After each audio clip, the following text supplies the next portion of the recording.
Welcome to the first episode of Brungardt Law's Lagniappe, where I, your host, Maurice Brungardt, provide you a little extra perspective beyond the law. Perspective gained through conversations with individuals from various backgrounds, exploring what makes for effective practices and policies, enabling productive decision-making and leadership. Today's conversation is with Todd Brown, former Acting Assistant Secretary for Diplomatic Security, the law enforcement and security arm of the U.S. Department of State. He is currently the president of the nonprofit Diplomatic Security Foundation.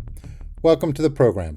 Thank you, Maurice. Nice to be with you today. Appreciate you coming. So again, give us a little background, because at the time you joined DS, that was interesting times. 1987, Ronald Reagan was president. It was the Cold War.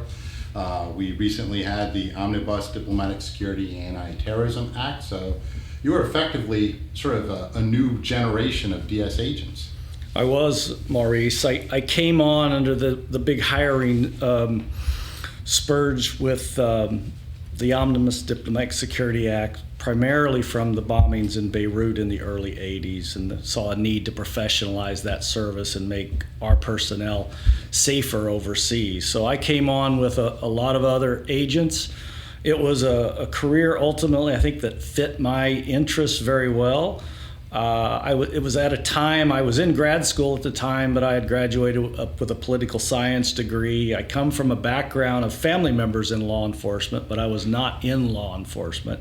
I have told this story. My grandfather was a sheriff in a small town in Illinois, and as a really young boy, I remember he lived in the house where the jail cells were. So I'd be over at the house, and there'd be prisoners upstairs, and my grandmother would feed the prisoners basically what she cooked for the family. So it was pretty interesting growing up there, and other family members were in federal law enforcement and state police and others. So I grew up around law enforcement and the stories of law enforcement, and certainly around guns and hunting and things like that. So it was, as a political science major with a sort of an interest in law enforcement, DS came along at a great time for me, and I saw immediately that was something I wanted to do.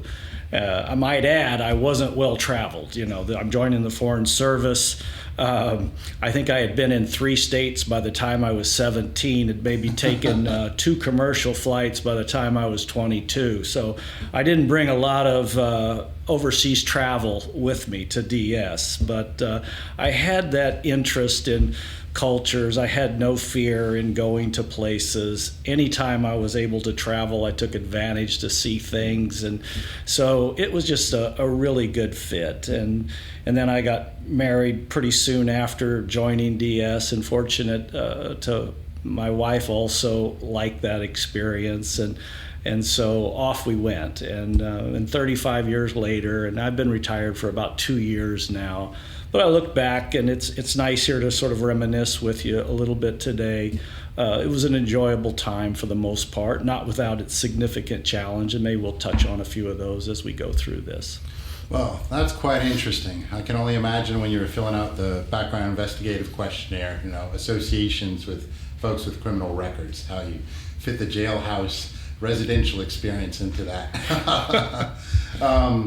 When you joined, what was the department like back then? What was the DS cadre like back then? Your peers, but also the people already employed at that time as special agents. Yeah, trying to think back at that time. I think a lot of us had the similarities of where we came from.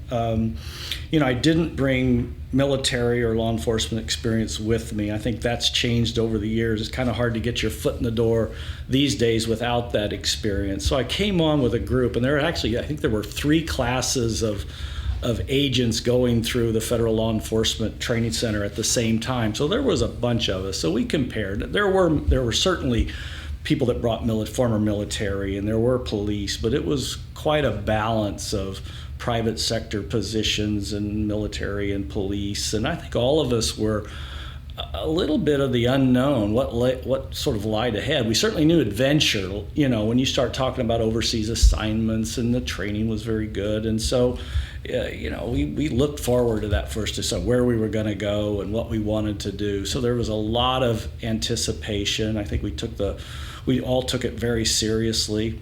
Just a great mix of people, and I hope we don't get away from that.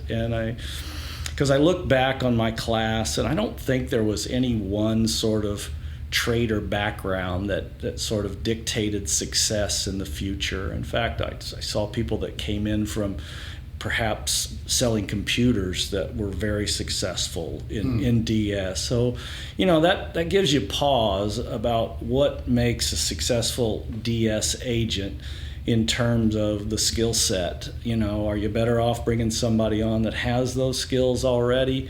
I think that's helpful, and we like that, but at the same time, do you want somebody that's receptive to training, willing to learn new things, willing to listen, perhaps a bit humble in terms of, their expertise and things, and see where it goes. And I think we've seen that. Now, as far as, the agents ahead of us, different time period, DS was, codified a lot of the security procedures around us through the Omnibus Diplomatic Security Act.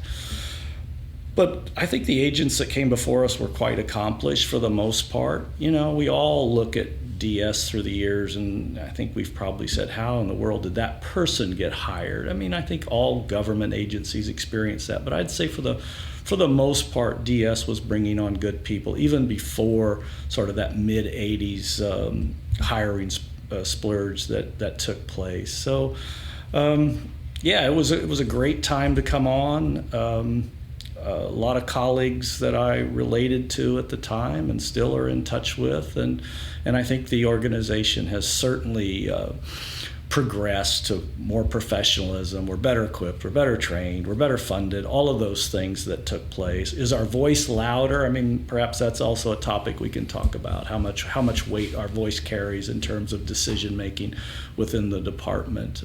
Certainly a lot of that has been dictated by tragic events through the years at our embassies overseas, and certainly 9/11. Absolutely. Regarding those times and the agents that were already employed, naturally any organization, any individual evolves over time, and the idea is to become adaptive and to integrate new resources, practices, so on and so forth, to become a better organization, a better individual.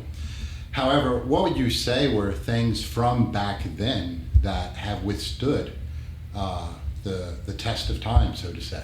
Well, I think I kind of touched on it. I think really the things that withstand are bringing on people that have integrity and that have honor, that have a willingness to learn, that sort of embrace the opportunity to explore new things and take on new adventures and hardships and overcome tragedies and lead through crisis and all of those things. And I think those things those things survive in people, and those are what you bring on, and those do withstand the test of time, that good people build good organizations. And I think DS has done that. I think we sell ourselves. We have a lot to sell in terms of what we offer. It's not for everyone. I think, you know that. It is difficult. It's rewarding, but it's difficult. It's an adventure, but it's also a job and a career, and it's made tougher by all the moves. And looking back, I think I counted up, I've moved 27 times in different places. Yes. Over a 35-year career. That's packing a lot of furniture and whatnot. And I just did that recently, and I'm hoping it's probably for the last time. But those aren't easy. Separations are not easy. I was married for all my overseas experience, and I went through 2 evacuations, medevac of family members. So those long separations are very difficult. I met my wife in Chicago, which was my first assignment, and she still tells the story that she learned she was going to Pakistan when somebody from the State Department called her and said, "When are you coming in for your physical?" And she said, "What physical?" Said, "Well, you know you're going to Pakistan." She said, "What?"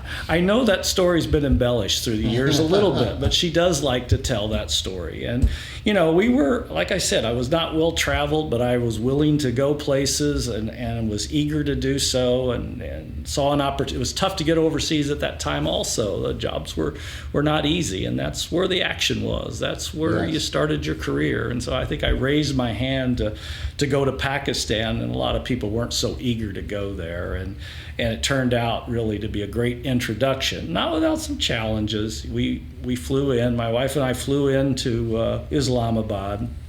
We were picked up at the airport by my boss, and of course, we went through the Southeast Asia airport and the smells and everything else that comes with a new adventure, a new culture, and everything else. And he dropped us off at our new residence, and it was sort of this dank duplex that no one had lived in for 8 or 9 months. And we walked inside. My wife bursts out crying. I thought, "Oh my God, what have I done?"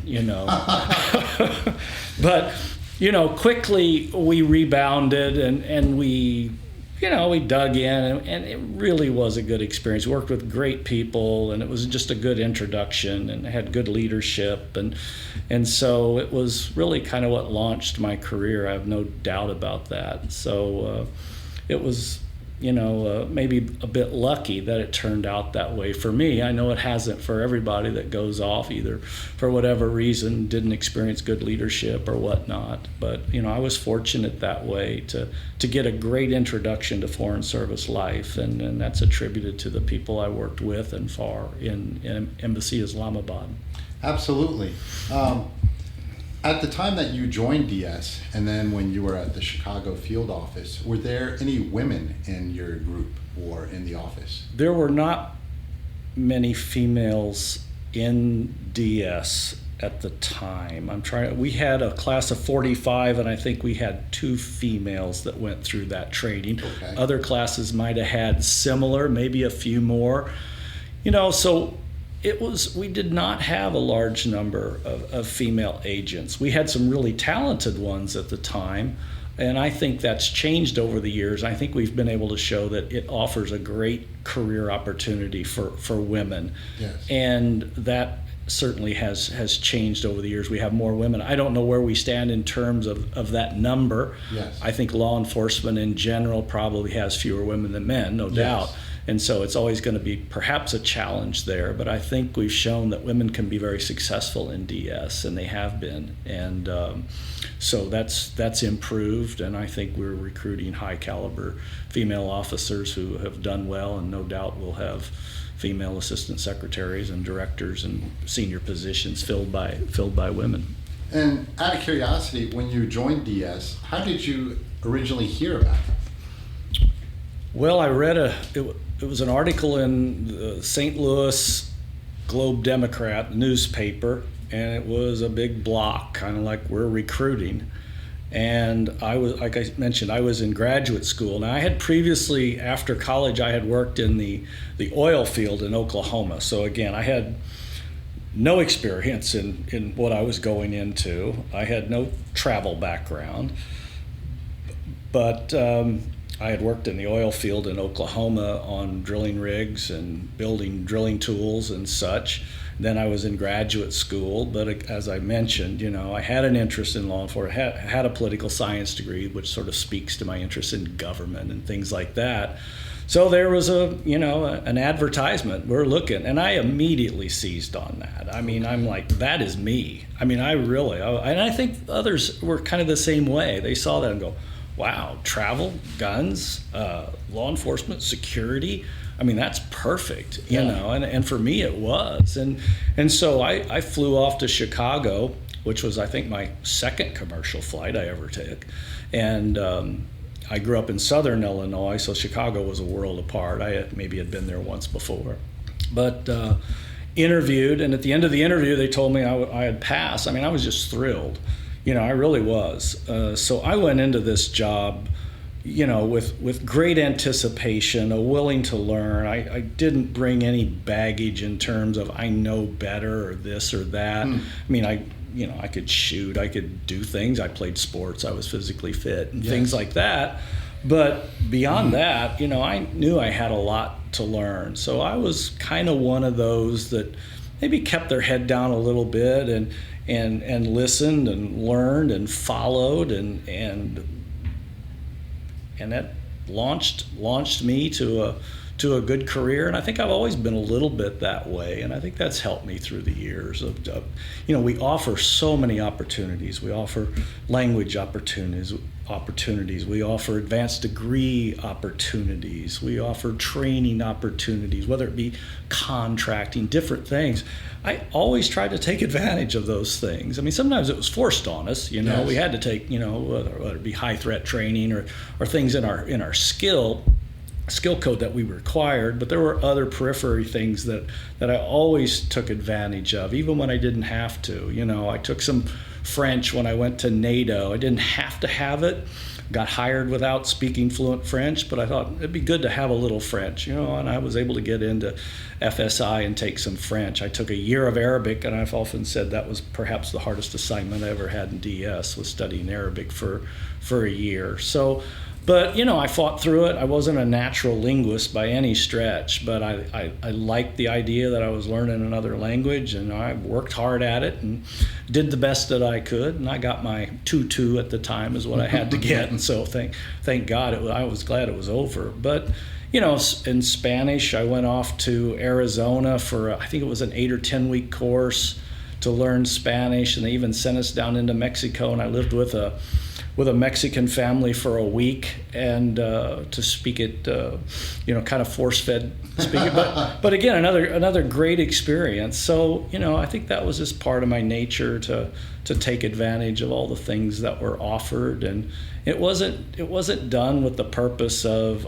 this will get me promoted or anything like that. I just really had that desire to improve myself, and it did build a resume, and I think it did make me more competitive for things in the future. But you were open-minded and hungry. I think I was. Yeah, I think I was. And I think, that gets into that situation. Now I think almost, I'd say, maybe 80-90% of those new agents that come on have military or law enforcement. I could be wrong about that, but it's much, much higher than it was. And oftentimes people in DS, and I'll hear them say, wow, if I was trying to get in DS today, I'd never get hired. And, these new agents, are so much better. And I don't know that that's necessarily true. They do come in with more skill set that in terms of related to law enforcement and security, but I'm not necessarily sure that translates to success down the road in all cases, just looking back in terms of how I see people in DS that have done well and the people I respect and their backgrounds, and they just come from such a wide variety that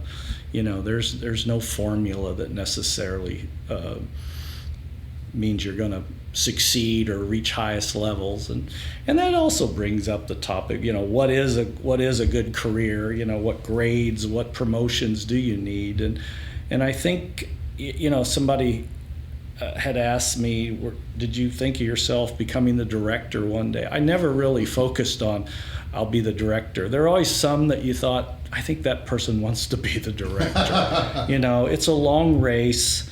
Some people get out in front early. Sometimes then they flatline a little bit and they're passed, but it is a long race to wherever you want to end up. But certainly if you're a strong investigator and that's what you like to do, or maybe your family situation or your personal situation doesn't really allow you to go overseas and take 3-year assignments, and that might harm you in terms of promotions down the road, but that doesn't mean you can't contribute significantly to the organization. So, there's no one size fits all, I think. Exactly. And I think sometimes we have a tendency to equate, say, success with simple vertical progression. Right? I think so. And success is more than that.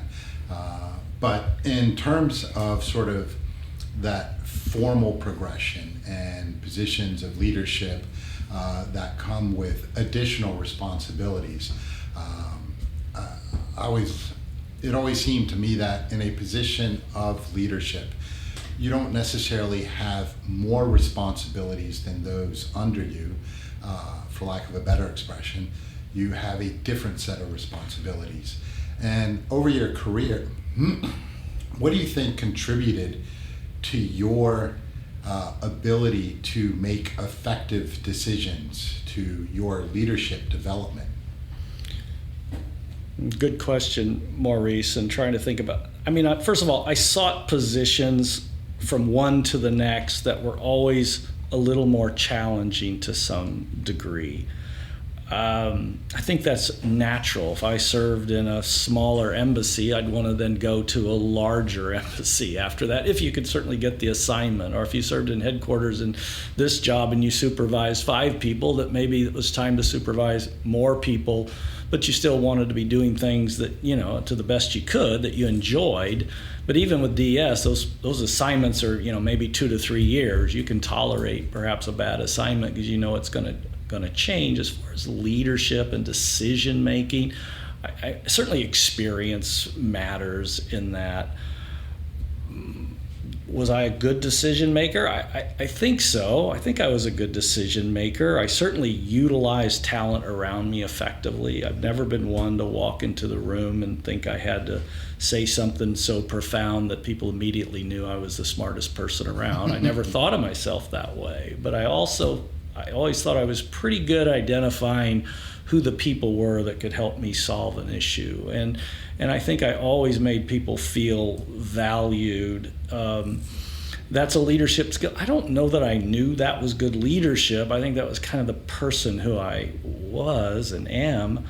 So I valued team building. I wanted people to be comfortable in their environment and all of those things and feel valued and have the ability to speak up and raise questions and talk through issues. I knew the decision was mine to make, but I certainly was not going to make it without all the information. And sometimes that person is, 3 rows back in the meeting room, and I was always pretty good about knowing kind of who had worked issues and what they had said, and I often would lean to people, even in meetings, in back benches and such, for their opinion. Even as a director, I wasn't opposed to sending emails to colleagues fairly far down the chain, but I knew they were sharp. I knew they understood an issue, and I'd ask them to clarify a point. Now, I didn't do that and jump over supervisors and made people, uncomfortable, but I wanted them to know I knew who they were, and I always made a point to know people's names. That kind of came natural to me. But leadership,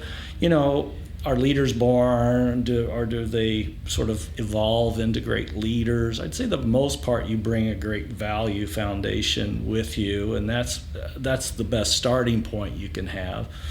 Colin Powell, I think, was the first secretary that really focused on leadership. We never had a formal leadership training. I think Bill Miller, as director, and to Bill's credit, really started focusing on leadership and the tenets, and to get people thinking about what are the areas. And you'd look at him and go, okay, I have honor, I have integrity, and those kind of go without question that you need that.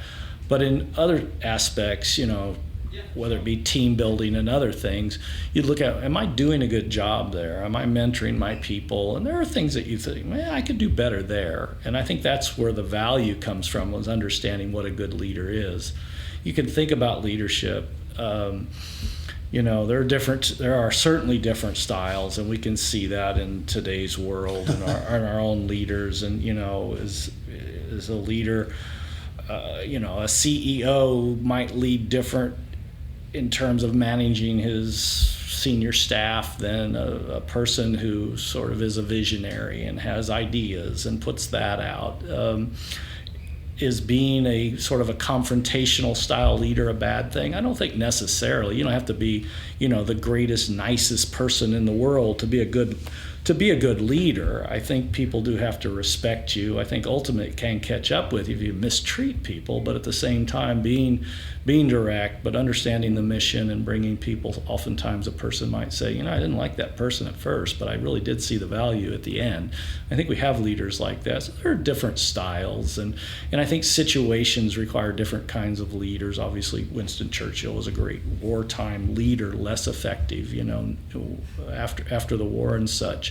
Does that mean he was he was the right person at the right time with the right value set and that ability? So leadership can vary. I think some things, honor and integrity and those types of things, go without question, but other traits can be a little more difficult maybe to define.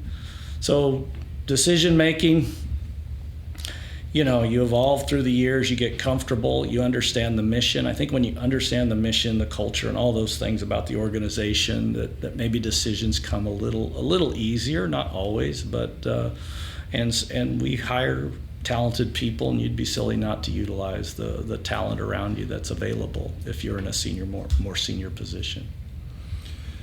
Do you think there's perhaps in today's environment an overemphasis on leadership, and we're getting caught up in, say, more of a cliche at times, and losing sight of perhaps more fundamental characteristics that will actually lead, no pun intended, to good leadership, such as, you need to be able to communicate, you need to be able to enable people, you have to trust folks. Do you think that perhaps we're putting the carriage before the horse? Well, that's possible. You certainly need to have that trust. You have to believe that your organization and the people around you and the people that provide background to you are capable, and you need to convey that, and they need to feel that they are valued and that their opinions and things like that matter and can sway decision making. I think that's important. Is the cart before the horse? I don't know. We're at a time that we're seeing, leaders do things that we would have never thought in the past. And, I'm not shying away from it. President Trump has a different leadership style than perhaps other presidents have had in the past. We went from Mike Pompeo, Secretary of State, to Anthony Blinken, two completely different styles of leaders. One more direct in terms of Secretary Pompeo, Secretary Blinken a little more gentlemanly, maybe fit more the profile of the State Department. Maybe they responded better to that leadership. I don't know. I thought they both were people I respected and worked well with. So,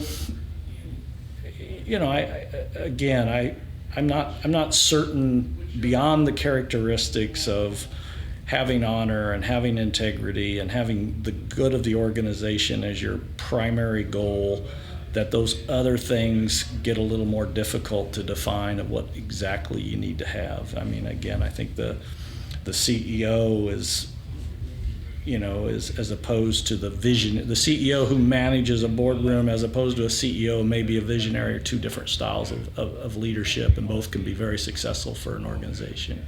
Yeah, there is no perfect formula, basically speaking. I don't think there is. Beyond what I said, just that, I think there are some value characteristics that I think we need to have that in the long run will serve your organization well, that if you don't have those, it'll catch up with you. So, I think that goes without saying. Do any particular moments in time, lessons learned, come from your career, those that led you or those that you were leading, that have remained with you to this day?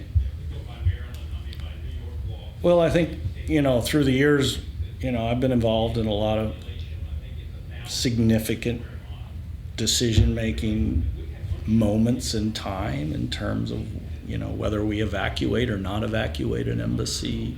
While I was at NATO, I think I was the first time I was really confronted to take a contrary position on a pretty significant issue. We had the U.S. mission wanting to build another I thought more bureaucracy and build another directorate at the expense of I was the director for the Office of Security. Didn't think it was a good idea. The U.S. mission thought it was a good idea. I was on the NATO staff, so I wasn't beholden to, as an American, I certainly have allegiance to U.S. Desires, but I just didn't think it was a good idea. The council met. I spoke what I thought was the best way forward. The U.S. ambassador spoke what he thought the best way forward was. And this was with the nations at the time, 28 nations. And I think a lot of nations appreciated that the Americans could have somebody speak contrary to what their own mission was looking to do. But I just felt it was the right thing, and ultimately the ambassador and I we were good friends, and he pulled me aside, and he goes, I respect you having that decision. And so I don't think you can compromise those values, and I think maybe that's harder today in where we are with government in terms of being able to speak up and how you navigate that terrain. I don't envy the position that some are in now, and how you can sort of look at an issue, uphold your own value system, and how's that sort of work with your career and staying employed and all of those types of things. Well, I make a connection to, and it's an established practice within the State Department, and it's written into the Foreign Affairs Manual, but dissent. And so we have the value of dissent as a practice, the value of dissent as an actual procedure. Comment on that, if you wouldn't mind, from a security perspective, leading the Bureau of Diplomatic Security, but also as just part of an organization in general. Well, I think organizationally, not necessarily from a security perspective, the State Department has always placed great value on the dissent channel, if you will, and it's always been a big part of it.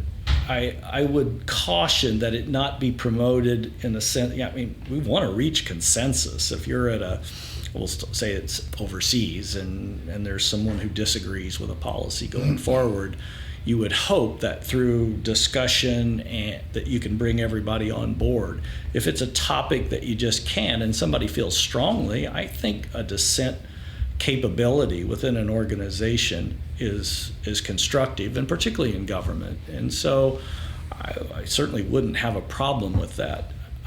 I do worry a little bit that we reward people, they use the dissent channel, and if it brings about praise, you hope that it wouldn't become, if I use the dissent channel, I'll look like this sort of dynamic leader who stands up on principle to things when perhaps it didn't need to go that far. So I won't say it doesn't come without some concern, but ultimately I think we all want people to voice their concerns. But the dissent in the State Department is a long established procedure. I don't know where it stands now in terms of encouragement. But I know in the past it's always been something that the department's been quite proud of.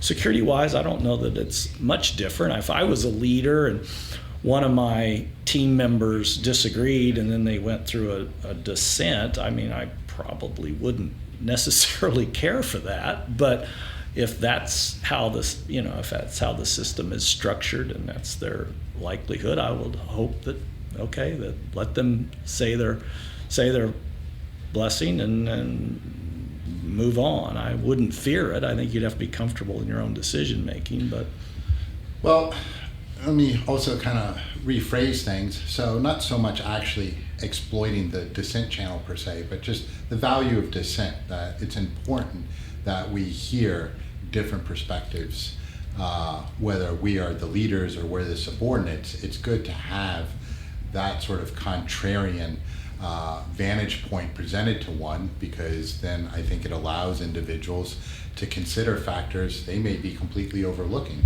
Well, I don't think you can argue with that at all, Maurice. I think we've had decisions within the last 25, 30 years that had perhaps we listened to some people speak up, whether it be in Iraq or Afghanistan or other places, we should encourage that, particularly in those significant decisions that are going to impact national security and lives and treasure and all of those things, that we want that. And as a leader, I don't think you should be afraid of that. In fact, if you build teams that you trust and you build teams that you've allowed to be confident in their abilities, you should get that. Absolutely. I think I had it. I've had several instances of that. I think it was in China. We had China and Mexico City. They wanted to change kind of rebrand the RSO name to something a little different. I think it was something mission, and I immediately kind of shot it down. I was the director's acting assistant secretary at the time, but as I thought about it, these two, they're working at maybe our two biggest traditional type embassies, and it put them on stronger ground with colleagues within the building. And as I thought through it, I thought, what? I think maybe they're actually right about that. So I turned that decision around and actually applauded them in a leadership meeting for working it. And I'm not afraid to admit mistakes either, and I don't know that that's wrong as a leader at the time. And I think they appreciated the fact that I changed course on that. I always thought it's kind of our brand we didn't want to mess with. This is who we are. But I think it ultimately that elevated our brand and put them on a little more solid ground with their colleagues at the embassy. So, that was, I guess, an example where a leader would recognize perhaps they didn't make the right decision and go back. As I related it, NATO, I took a position contrary to the U.S. mission while I was assigned to the NATO staff, and I still think I was probably right about that. But ultimately reached a consensus that didn't harm sort of my office structure as much as it had originally been planned. And so I think we met somewhat in the middle.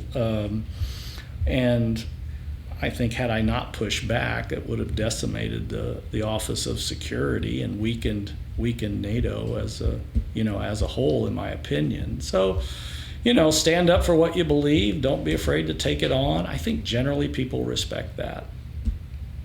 In terms of mistakes at an individual level,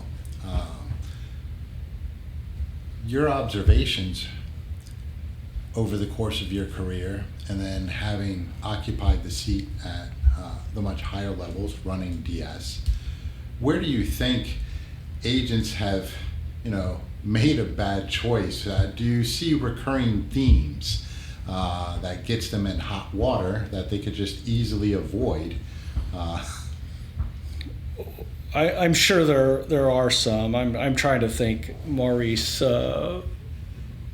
avoiding and what mistakes, and I think it's generally how you carry yourself in jobs and how you work within the mission. A lot of this seems to kind of relate to the overseas work at the embassy and how you relate within the mission and how you carry yourself. I always thought that an effective leader overseas, particularly in our profession, should be very approachable. And I know we have personnel that sort of avoid, they don't, a lot of people have great ideas and we really don't want to hear them all the time, because we're in that, we're in that job that everybody can kind of have an opinion on. Yes. And it's kind of easy to, fall prey to walking down the halls or sitting in the cafeteria and people come up and say, hey, did you do this, or have you thought of this, and how you can sort of how you can manage that. And I think we've had people that I can understand it, but don't avoid it, don't avoid it, and be somebody that people can come up to. I think it will also serve you well and be responsive. So those are always kind of my key thoughts. Be approachable, walk down the halls with your head up. I couldn't stand it when people would not look up, not want to make eye contact. I don't know if it's our people, it's, yes. Human nature, but walk with your head up, and then be responsive. If you say you're going to do something, do it. If somebody sends you an email, answer it. I'm a big believer in that. Deliver bad news if that's what it is. Mm-hmm. Tell them why. Don't shy away from it. So I don't know that that's maybe answering your question or making it too simple. Those are just sort of qualities, perhaps, again, back to leadership, but avoiding mistakes, maybe being overly sensitive to things, that I could go back to my office and maybe holler amongst the team, yes. But I didn't ever want to show that outside the office at all. And I think it served me well, and I think people generally come around, For those that might be listening that don't understand sort of the embassies, we're kind of like a small town in some cases, are we not? We have That's true. We have personalities that that run the gamut. We have issues that certainly come up whether you're in a small town or not, and personal overlaps with the professional. Yeah, I always thought if I could throw 5 people out of post, my job would be a lot easier, but that's not going to happen. And and so it's navigating, personalities and working with people. And I think sometimes people come around, if you kind of work with them, kind of show that you're interested, respond to their great ideas in a fashion that, maybe sets them down easy or whatnot, or thanks them for thinking about it. You got to have a little bit of politician in you, perhaps, in some of these positions in terms of how you deal with people and things, and I think that will serve. So if mistakes are made, maybe some of that's a little bit of a inability. Maybe it's, I'm the federal agent, I'm the security officer, this is how it's going to be, and it's the delivery that might not always work for some of those people that might try that. Well, I would say the underlying trait there, it's communication, and communication is a two-way street. One of those ways being receptive.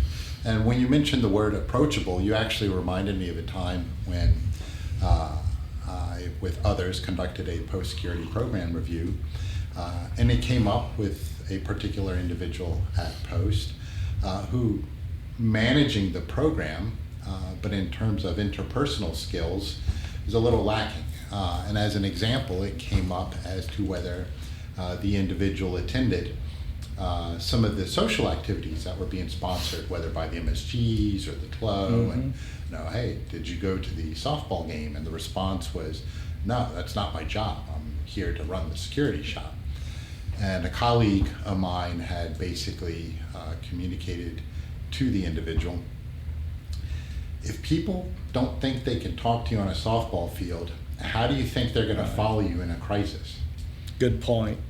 No, I think that's an excellent point, and particularly for our jobs, you need to be out there. You need to be seen. You need to get at the State Department. I think, and you've probably experienced this, you could probably rise up to the ranks, and maybe this isn't so much security, this is other offices, but if you're a good writer and you can sit in your cubicle or your office and write well, you could probably shoot up the promotion boards, because we put a lot of value on the written word in the State Department. But if you lack personality and the ability to get out and talk to people, are you not missing out on really what the job's about? And I'm hopeful that's less and less. But I've worked with people, you never see them outside their office, but they are wonderful writers and they come from elite universities, but they lack the social skills that I think in diplomacy you almost have to have. And if you don't have that, how effective can you be? And maybe that's changed to some degree now. Going back to, many years, I came on in what did we say, 87, and was overseas in 91 in Pakistan. And when I got there, we didn't have internet.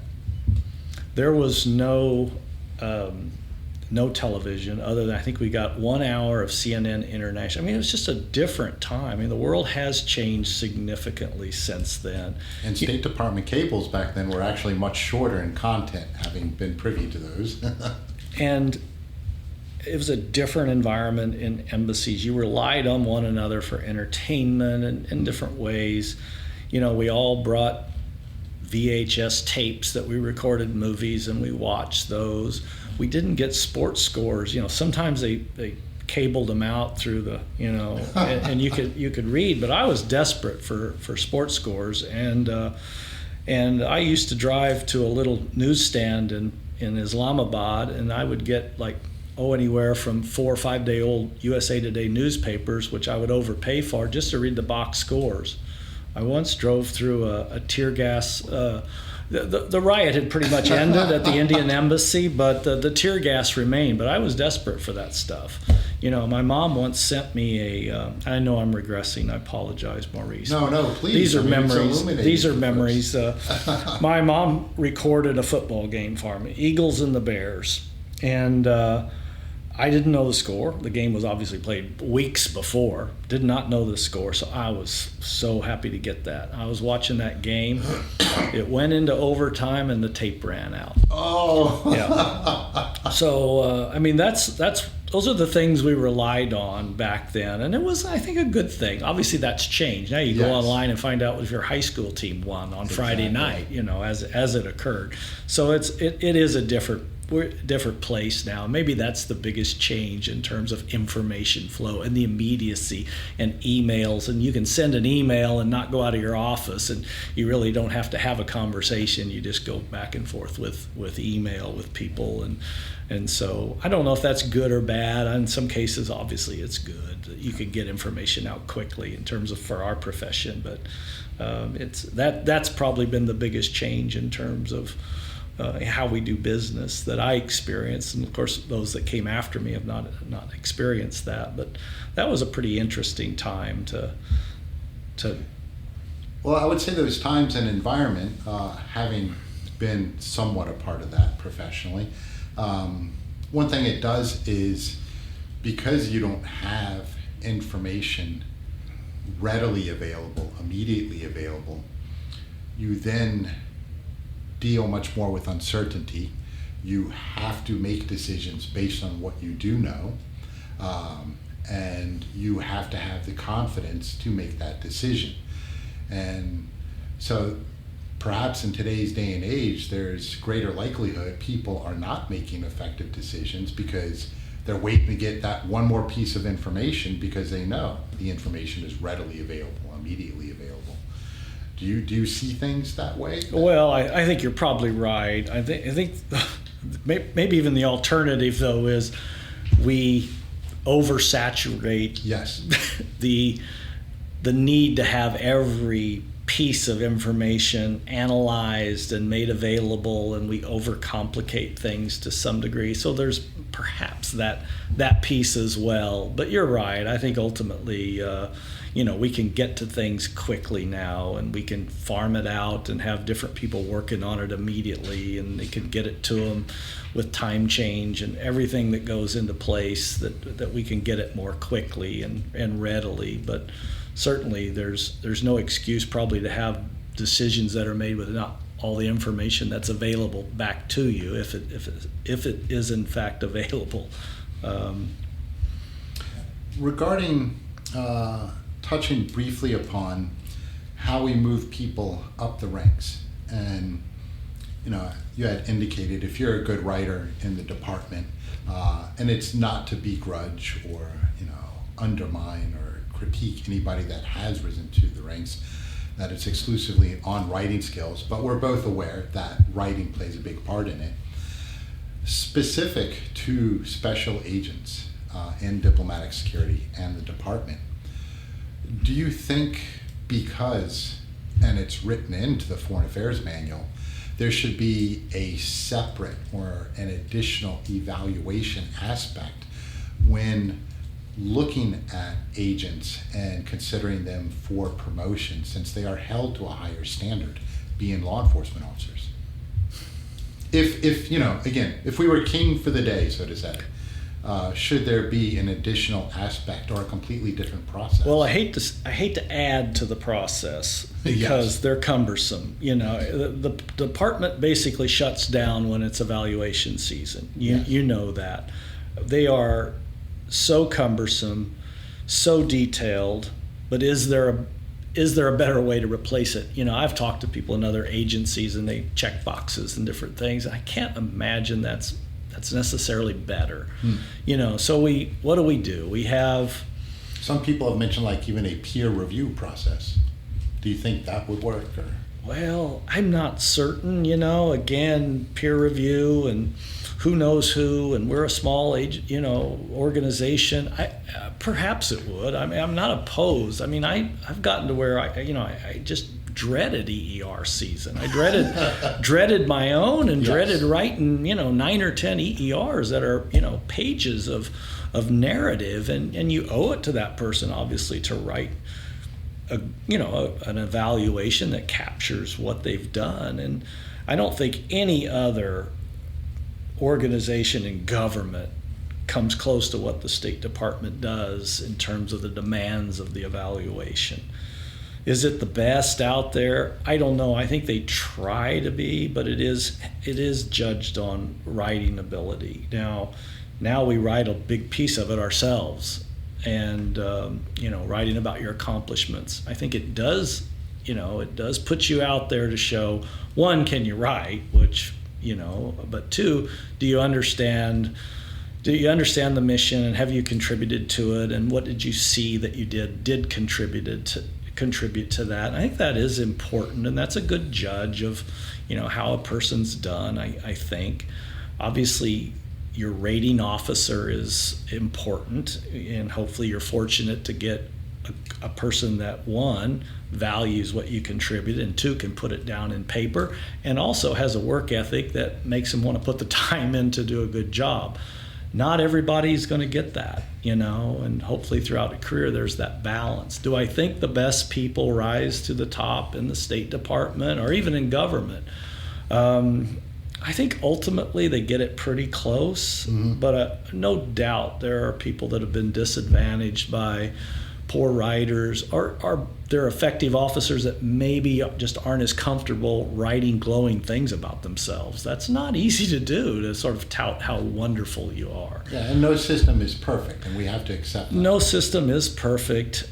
Ours is very complex in the Department of State. I'm not certain, in the private sector, how it's done, other than, what did you achieve, and was it significant to the overall goal, and if it was, you move up and you put your time in the department.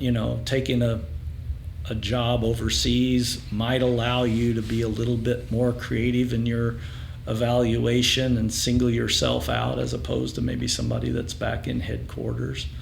But we have what we have. I think we've tried to make it work for us, but it's imperfect, but I'm not sure there's something out there better.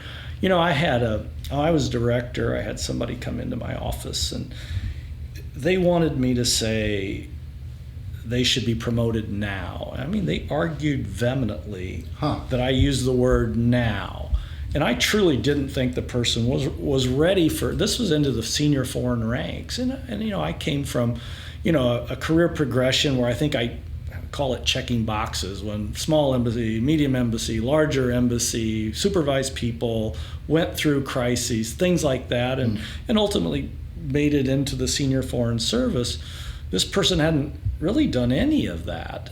And, as the director, because he was on the staff there, wanted me to make this really definitive statement of promoting now, and I did. The person was just furious over not using that sort of direct language of promoting now, and I think to this day he's probably still not happy with me.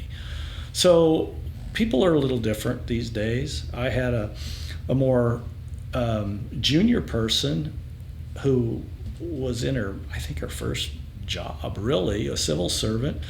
And I had you rate them a little differently in terms of ranks, and I think I ranked her at the top of almost everything except one category, a notch down.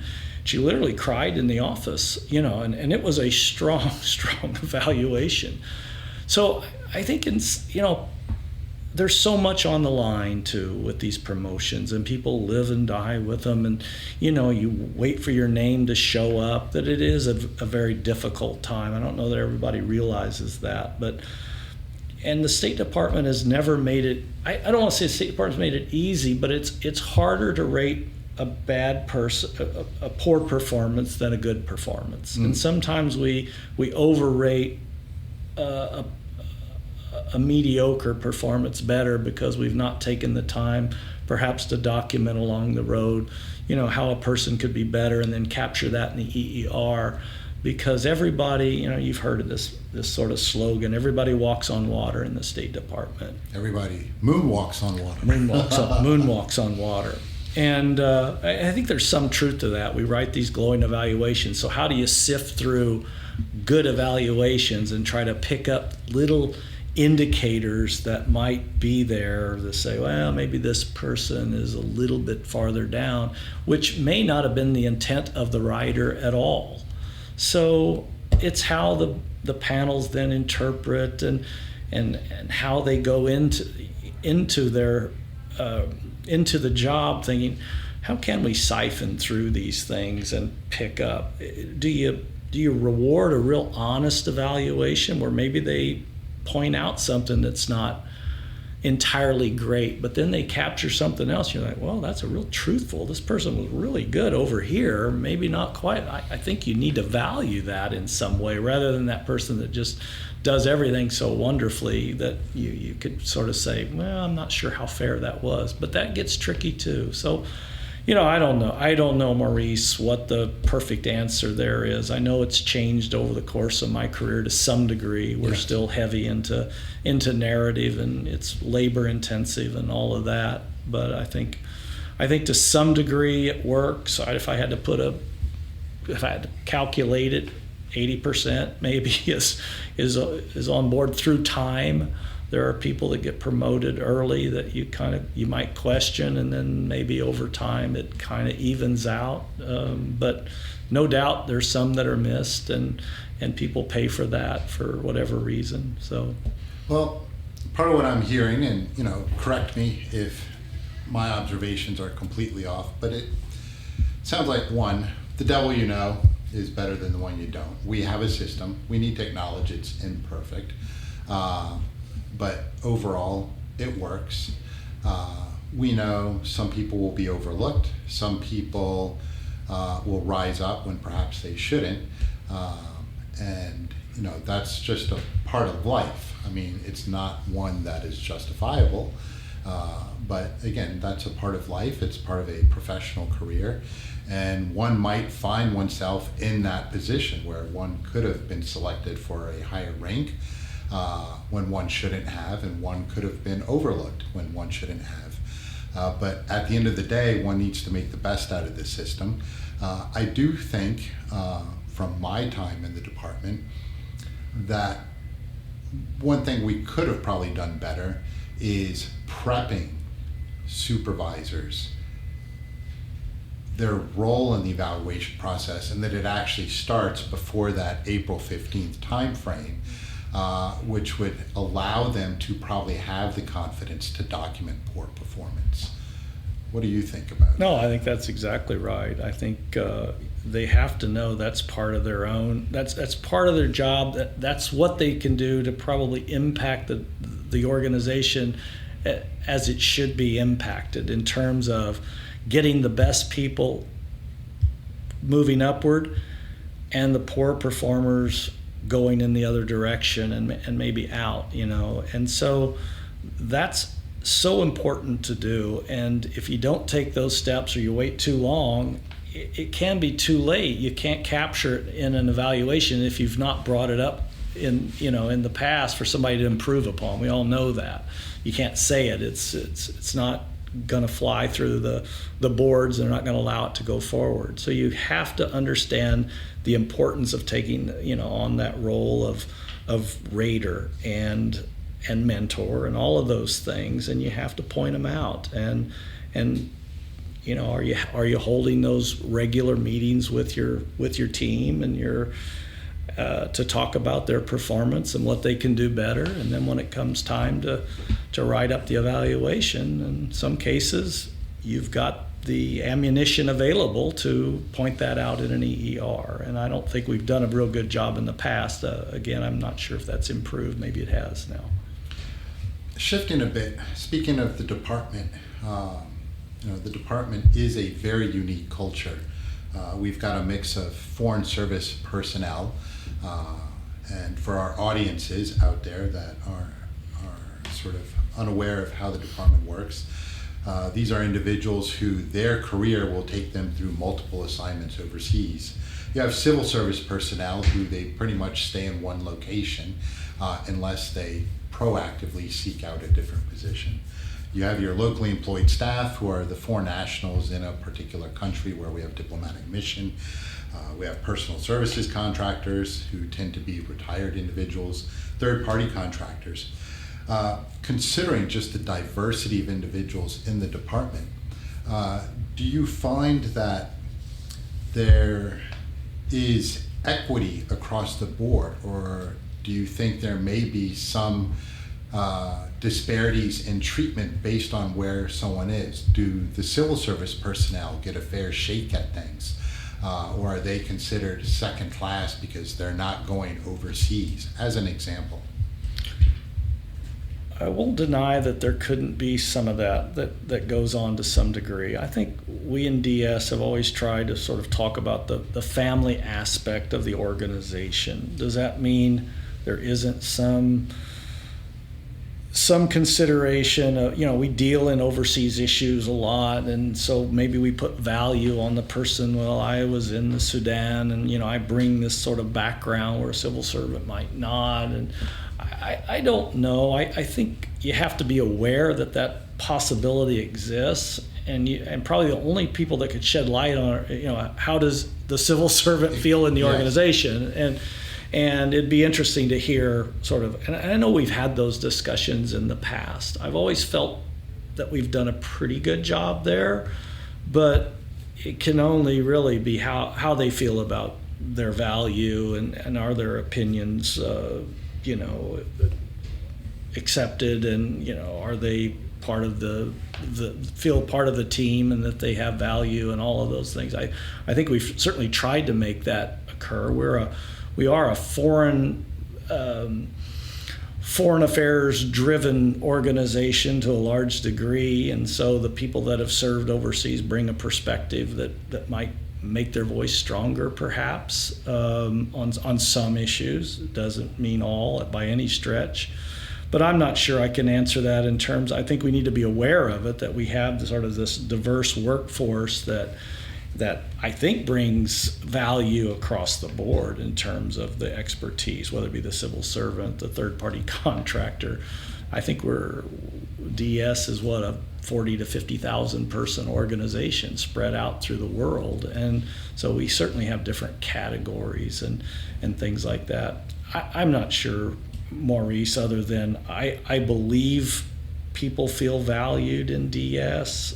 Do they feel like perhaps they were overlooked on a promotion that went to somebody else that might have had, the overseas experience? It'd be interesting even in, amongst the state officers, sort of the foreign affairs vice the civil servant, and how that looks in terms of how they're promoted.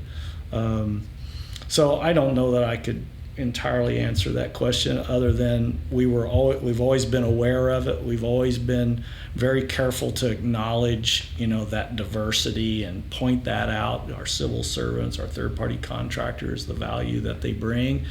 Words mean little if the action's not there, in terms of competing fairly and allowing them to express their opinion, and then those opinions and those things are weighted into decisions and hold value. I think they are. I certainly have encountered some through my time, particularly in the last several years of my time in DS, of the value that those different categories bring, and so I think we do a pretty good job, or have done a pretty good job, but I can't entirely answer that question. Okay. We've commented a bit about what makes a good decision maker, ultimately a good leader, honor, integrity, being approachable. For those that are listening out there, those that are in the department, and specifically our former brethren, DS special agents, and those that are considering a potential career in DS or the department, from your observations, your vantage point, what makes for a good Foreign Service officer? What makes for a good DS special agent? Well, I think we've hit on some of those themes. Somebody obviously that has an interest in how the world works, and wanting to play a role in how the United States sort of navigates the international terrain, if you will, to have that sort of desire to be involved. I mean, I think you have to have an interest in cultures and have to be respectful, and you like to have sort of those opportunities to experience. I mean, I'm talking more about obviously DS and the Department of State and the foreign affairs side of it, but I think that's a needed aspect. It's a different world right now in terms of, I want to go into the intelligence service, I want to go into national security, and how you build a resume and how you sort of compete to break into that. I mean, whether it's advanced degrees or getting experience in the military or law enforcement for DS, learning other languages, all of those things are going to be important. I mean, it's a wonderful career, wonderful opportunities. What would I tell somebody today if they're in college and they had an interest in those things? I'd say start understanding the organization you want to join. Be aware of how to interview for that job, what they do, what kind of people they're looking for, what their requirements may be. Are there tests involved? How can I get better to pass that test? What kind of experience I'm going to need to make myself competitive to break into that. For us in DS, it is sort of heavy into law enforcement and security, so that's probably the best way to sort of start building your resume, through military service or law enforcement, but doesn't mean it's entirely. I'm a big believer in recruitment, and I think why we don't necessarily recruit directly out of universities, colleges and universities and such. I think it's in our interest to get out there and talk, and so they understand what we do, and get some of the brightest, best people that might want to do that work, thinking about it, and how they can kind of get there. I don't even know I'm not sure what our average age of new hires are, but I would suspect it's somewhere between 28 and 33, somewhere in there. So, that period between after graduating university and maybe then looking to go into foreign service or government work or intelligence or DS, that you build a background that's going to make you competitive, do things that are going to make you stand out. I mean, that really hasn't changed so much over the years. And I assume we're evolving. I'm not sure where we stand in sort of new classes coming on, but I hope that we continue to hire and maintain our numbers to the best degree we can. And in terms of suggestions, as a former senior Foreign Service officer, any suggestions for those that are still working in government, that are serving at the highest ranks of government? Any advice you would give them to consider as they're leading their people?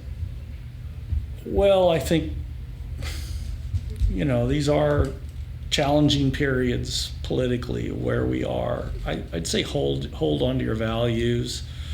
I think some of the best advice I ever got when I became the director,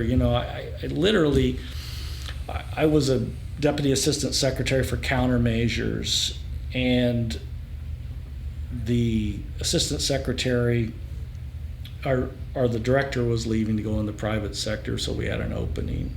I didn't immediately sort of throw my name into consideration. I really was thinking about it, but it took a little time for me to kind of say, look, if I'm comfortable in this job and I like it because I'm comfortable in it, I need to be competing for the next job. That I don't think it was fair to coast out into the sunset on a job I was comfortable in. And so it really was after that I thought, well, I'm going to put my name in, and certainly I put my name in, and I was selected. But it really was driven by, again, I didn't feel it was honest to necessarily just coast out at a grade and do my time, and I thought, and so when I got the job, I was like, that's taken on a lot. Am I going to be good at this? And a friend of mine told me, and I think it's probably the best advice I ever got in terms of what kind of leader I was going to be. And he said, just be yourself. And I like that. And I think I just tried to be that way. I didn't try to, like I said earlier, I didn't try to walk into a room and say something profound and everybody would cheer and go, oh my God, this guy's brilliant. I knew that I knew that wasn't going to happen. But I also knew how I related to people. I knew how I valued the organization. I cared about how people did and how they moved up the ladder and all of those things, and I just kind of went about it that way, and I think it worked for me. I hope I was successful in the period that I was leading DS, but I didn't try to do things that weren't me. And whether I was putting out a video talking about where we were as an organization, what our vision was, it was all about how I felt and try to make people feel their value and to create a workplace that was welcoming and they understood who the leadership was and that they played a role in how the organization moved forward. I think all of those things, and I think that worked for me in my style, and that was good advice. Just be yourself, and that's all I did. And so I didn't try to be something I wasn't, and hopefully it worked out all right. Well, I appreciate the time you've given us. Any final thoughts or comments that you'd like to share with the audience? No, I appreciate, Maurice, the chance to kind of walk down memory lane. You start looking back on a career of 35 years and lots of things that happened, and I think for me, I just kind of reflect on the good things for the most part, and I'd say most of them were. I had, we look back at what shaped DS and the security environment from 9/11 to Benghazi to Cobalt Towers to the East Africa bombings. All of those things were tragedies and lives lost. The evacuation of Kabul and things how they could have been done differently, and and how we adjusted to things. I think sometimes we overreacted, but that's what we do in government. We saw in politics, we build more, we build after 9/11, of course, we built new government agencies, and, was that the solution? Was the Office of the Director of National Intelligence, was that the solution to ensure that, intelligence is always shared where it should and get to where it needs to go? I get why it was done. I'm not always a big proponent of building new bureaucracies and things like that, but that's government. I think we do need to look at government in terms of efficiency, I don't think that word should scare us at all. I know the Doge word is sort of a bad word, but the word efficiency is not. We work for the American taxpayer. Yes. And I think we need to take that very seriously. And we owe them a hard 40-hour work week or more. And it's, the remote work, I'm not a big fan of that. I'm not a big fan of remote work. I get, the COVID thing and people went home, but I really think that the American people are served better by a government that comes into the office and puts their time in and works hard, and everybody. And I do think ultimately, or that I've experienced hardworking government servants. I think that really is what makes up the workforce. That doesn't mean it's everybody.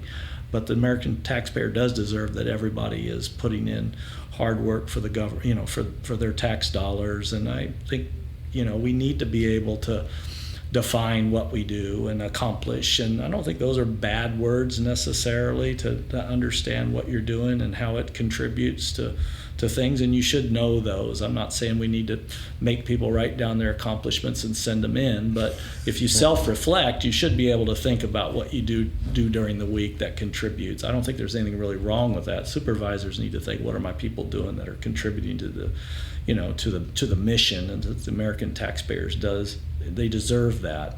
And have we gotten fat in terms of the government, and is it too large? I don't know. Perhaps a reset. Things have changed over the years, and some offices maybe do. The mission is more obsolete, and to clean those things up. This isn't. I'm not saying anything to promote sort of where the political landscape is now. I just think we don't necessarily need to be afraid of talking about efficiency and leanness and doing things that make sense. At least have the discussion. Yeah, the discussion can be there. Assessment. Yeah, and I think those can be valuable discussions to have. But I am a proponent of the government worker being in the office space to the best degree that they can. There might be some positions that can work remotely. I'm not sure what those are, but perhaps there are. But when you have a clearance and you have access to classified information, and you need that to form opinions and to contribute to discussions, then I think that has to take place in the workspace. And I'm kind of glad to see that's coming back, and that we've gotten back to sort of our old habits of working in the office space. So I'm glad to see that. Well, again, thank you for your time. Much appreciated. This was, I'm extremely grateful for you giving me this moment of your life, and I'm sure our listeners are. So again, here we were with former Assistant Secretary for Diplomatic Security, Todd Brown, who's given us a moment of his life to share some of his observations. And we look forward to continued engagements with others much like yourself, Todd. Thank you again. Thank you, Maurice.